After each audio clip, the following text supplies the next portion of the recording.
So I'm in the test area in the WRC, or not WRC, the Rally2 car, the Hyundai Rally2 car. And I'm just going to display the settings for this car, and I'm going to give this caveat.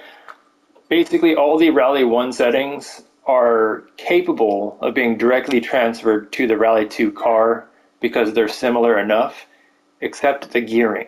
The horsepower range is completely, horsepower and torque range, that is completely different than on the two cars. So there's a lot less horsepower on the Rally2 car. So the gearing has to be different. And let's start out with if you select a certain kind of tire, we'll change the setup. So if I select a gravel tire, it'll give me the gravel setup options. And if I select an asphalt tire, it'll give me the asphalt setup options. So car setup, went to advanced, regular asphalt, and my T1 setting, which is basically directly transferred from the Rally1 car. Let's see, suspension, front, rear, differential front, center, rear, brakes, and transmission. So this specific gearing is for this Rally2 car. I mean, it can probably work on any Rally2 car, but I'm specifically driving the Hyundai Rally2 car. And this is the first gear is in a specific range so that it can do handbrake turns and still have power out. Whereas in the Rally1 car, you have the electric assist for those tight turns to have a higher first gear ratio, or I should say a lower, I don't know, whatever. It depends on how you look at the gear reduction versus multiplication. But anyway, there's more torque in first gear in this setting versus the Rally1 setting. And this is a T1 setting, so this is for top speed. However, in the Rally2 car, it has such a much less horsepower that fifth gear works fine for basically any stage because it tops out really quickly. Whereas the Rally1 car, you might need a range of gear ratios for different stages depending on how long the straights are on those stages. So T1 basically works everywhere in Rally2. And T2 and T3, those are my usual options for a setup. T3 would be the slowest speed. So on T3, I would change this to 6, maybe higher. A maximum is 6, actually. 6 would be very short straights, and then 5.5 is long straights, and somewhere in the middle is mid-range. I'm not changing that right now. And then, so to change the setup options, change the tire, go to car setup, and change this to gravel.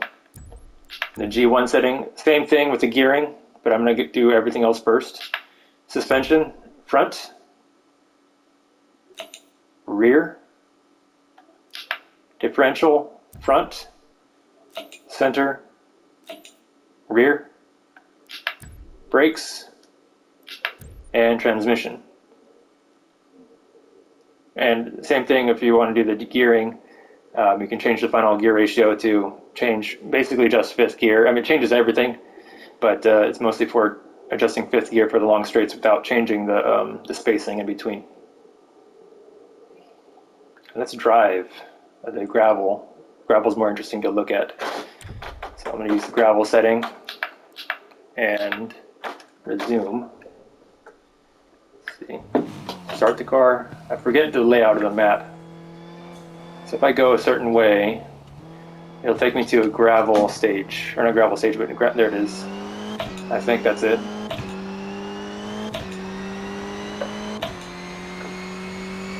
So notice fifth gear is already almost topped out on that short straight. So is it this way? Somewhere here. Here we go.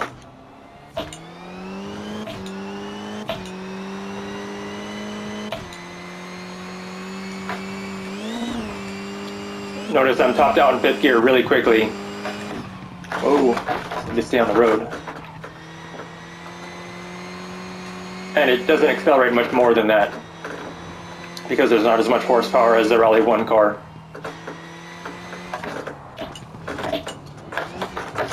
I don't know the road. Oh, that's a fast way back to the track.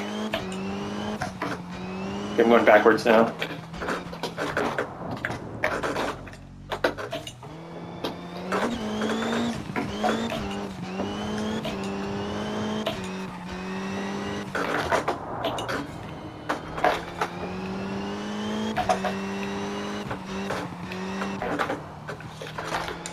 I have no pace notes and I don't know the road.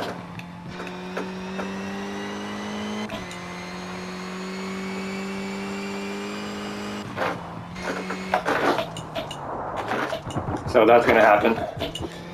I don't know where to brake.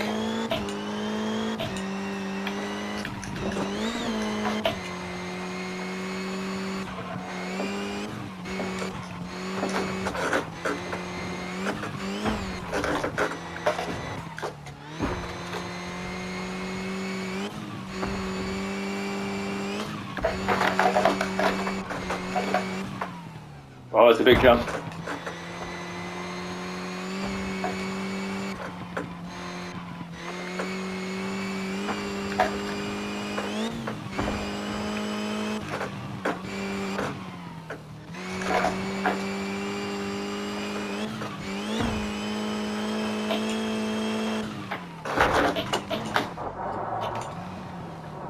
Into the fence.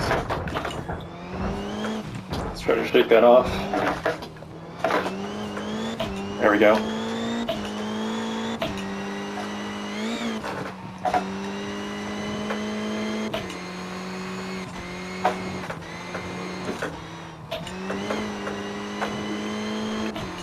So if you notice these high-speed sections, oh, watch out for the tree, just go around it.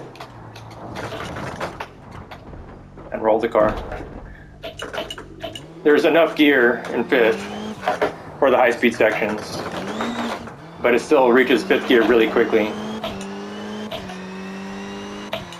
Like that. Fifth gear could be shorter, maybe change the final drive a little bit. But I want to reach the top speeds because that's where most of the time is gained on a stage, is if there's a fast section on a stage, you're going to make most of the time in that section. So if you can reach a higher top speed than your competitors, you have an advantage. Anyway, that concludes this video. Till the next one.